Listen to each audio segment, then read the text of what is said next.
Hey guys, welcome back to my channel. Today is a little bit of a different video. I actually wanted to do more of like a sit down chat and tackle the conversation around counting calories. It's still a question that I get pretty frequently over on Instagram. There's just a lot of misinformation around how many calories we actually need, and just the fact that people think we can actually put all of this food into a tracker and it's just this calories in versus calories out math equation that's so easy to just get obsessed with. So this is just my personal journey. This is how I stopped counting calories. This is why I wanted to stop counting calories, and I'll just share a little bit of a backstory.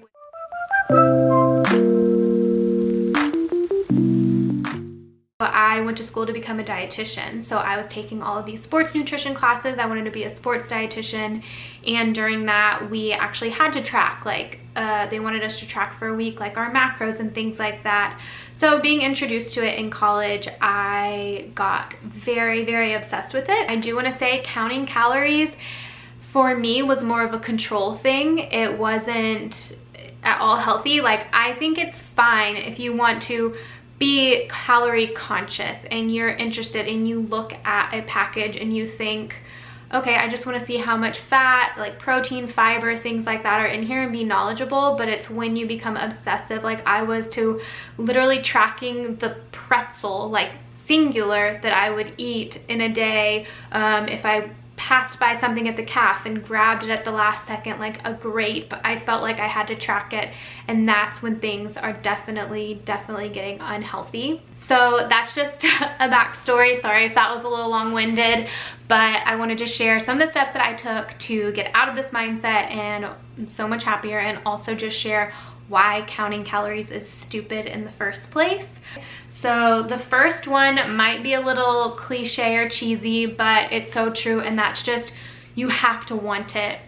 You have to want to stop. For me, the way that I was able to just keep that as a priority was just having a list of things that I cared about more, and the things that I wanted to achieve, and how counting calories was taking up so much space in my brain, and it wasn't allowing for me to pursue after all these other goals that I had, like starting my blog and being able to fully get into that, and internships and friendships and everything else. Like, I was just prioritizing, my headspace was counting calories. How can I cut calories? What can I fit later in the day to eat that fits within my calories? And it's just so much wasted space. Like, we're not put on earth to just count calories all day. So once I was able to decide, like, I really want this, like there are so many things I want more, and I want to occupy my space, the space in my brain, and not give the power to this, that's the first step. Like, you have to be 100% all in, deciding you're gonna do it. It's okay to slip up. I'm not saying you won't slip up, but in your heart of hearts, you have to know that you want it. And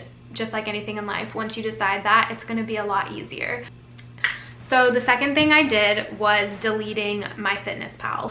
Deleting that app was definitely the first step, and also getting rid of my Fitbit. I was obsessed with my Fitbit. I wrote a whole blog post on it, and I can link that below. But basically, I had to get a certain amount of steps in, way more than the recommended. Like 10,000 was it. I wanted to get 25,000. It was insane. Today, I honestly have no idea how many steps I get. Some days maybe 2,000, like by taking Cyrus for a walk. But I really don't do that much cardio anymore anyways, and I don't think about it. But deleting any calorie trackers, any fitness apps, like those things, because they send you notifications. It's gonna be there. You're gonna get on social media, you're gonna see the app in your phone next to Instagram that you were going to, and then you're gonna be reminded of it. So even when your mind's not on it, it's gonna grab your attention, and then you're gonna go back to it. That would happen to me all the time. Like, I deleted my FitnessPal, but I still had my Fitbit, and my Fitbit was programmed to tell me to take, you know, like, what would it say? It was like, oh, it would alert me and be like, it's step o'clock, and tell me I needed to walk 250 steps to get my goal within the hour. It would be really upsetting, because I remember I was at work. I got a job out of college, and I still had this app on my wrist, and I would get really engrossed in a project and be super excited to tackle it and move forward in my career, and then my wrist would buzz, and I would have to do something bizarre and like walk around the office and try to find an excuse to go talk to someone or something, and it wasn't healthy at all. And I know that that's maybe not necessarily on the same calorie thing, but it's just the whole concept of these apps controlling us and telling us what we can and can't do. And that isn't optimal health. Like, your mental health is always going to trump physical health, and just being in that mindset and is just so unhealthy. So please delete your apps. If you have them, you will be fine. It's going to be so freeing. It might be a little scary at first. I know that I was scared, but it is so worth it. My next tip is to eat foods that you do not know the calorie count of. Eat more homemade foods. Just eat a variety of foods that weren't getting regularly documented in your calorie counting app, because even though you delete the app, it's really hard to forget, you know, how many calories was in 5 ounces of salmon or in 22 pretzels or whatever you got into the habit and the routine. Because if you're anything like me, I am a creature of habit. I still am, and there's nothing wrong with that. I know it's important to eat a variety of foods, but you know, we get set in our ways, and I was definitely set in my ways for a lot of reasons. One being comfort and knowing like the calorie count in each thing, so I would just go on with my day and I knew I was hitting that, you know, breakfast, lunch, dinner, these are the things I have, snack, what's in it. So when you're trying to break away, you've got to eat different foods, because it's like ripping off the band-aid. You can't know, because you're gonna keep doing it in your head, and it's just gonna be second nature at that point. It's really hard. You can't just undo knowledge.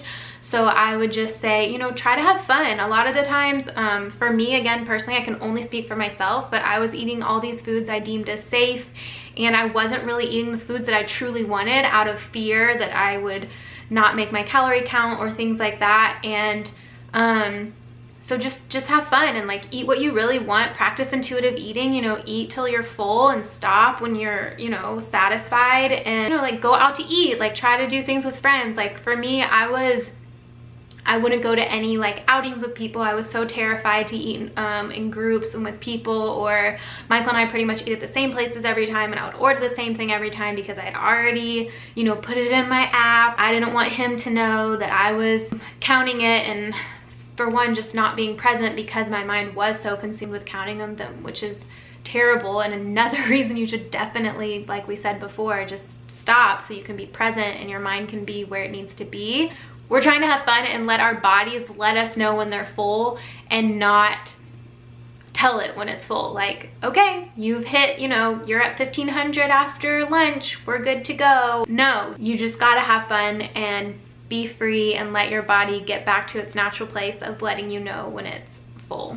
I definitely would say another tip is having an accountability partner or a support group or some sort of just support system that's in the know with what you're going through. So many people struggle with this, just like having an unhealthy relationship with food, or maybe you did it and it was perfectly healthy at first, and maybe your doctor wanted you know to lose weight, so you took those right steps and then it turned into an obsession, and now you're just trying to get back to that healthy mindset. Like there's so many reasons that this could be happening. It doesn't mean, like for me in my case, I definitely was suffering through like disordered eating, but just let someone know. Like don't be afraid to ask for help, and that opens so many great conversations, and it's just a chance to strengthen relationships with those people, because when you share that with them, it's just such a personal thing, and they're gonna feel just proud to be your friend, and that you trust them and that you want to them to be your accountability partner. The more people you can let in on this, the better. So maybe you have someone that you normally, a group of girls that you eat lunch with at school or at the office, or anyone that could just text you and check in on you. Because for me, I would go into this counting calories zone as a coping mechanism for control. So if something stressful in life was going on, my go-to is, okay, I want to count calories, I want to over-exercise, like just something that I can feel like I am in control of, because everything else feels crazy. I really think that's like the bones of disordered eating, is just control. And so I would definitely say just accountability, the more people you know. And then my last tip is create a list of things that, you know, goals for yourself or other things that you enjoy doing, and just really take a moment to step back and see, like, is counting calories keeping me from these things? Like, is my mind so occupied with this that I can't do X, Y, and Z? Like, what are your goals? And maybe it's just with friendships and you haven't been able to build a solid group of friends because you're constantly isolating yourself due to your eating habits. Writing down your priorities and your goals and just seeing how these calorie counting obsession probably isn't fitting into that, or a way that it's holding you back from the things you truly want. I think that's just a good way to have that on paper, see and like put everything into perspective, that this is not as important as the other things. For me, a huge one was my relationship with Michael, and it was definitely impacting our relationship. That is sort of gonna flow into the next topic I wanted to talk about, which is why counting calories is so dumb in the first place. Because we all think that it's just this calories in versus calories out method. And to an extent, that's true. Obviously, if you eat less calories than you burn, then you're gonna lose weight. That is the math. But when we're counting calories, we're not thinking about the quality of the food that we're eating. I cut out so many foods and substituted them with these terrible like 100-calorie packs with just all this junk ingredients in them, or was eating low-fat yogurt that was making me so bloated and just jam-packed with sugar instead of just having full fat or 4% or whatever I could have been having out of fear. Counting calories is dumb because, yeah, it just puts your focus on literally just the calories. It has nothing to do with anything else, not the ingredients. I wasn't concerned with the sugar alcohols and all the just weird stuff that they put in things to make them low calorie salad dressings, and just that literally look like Jello. You pour the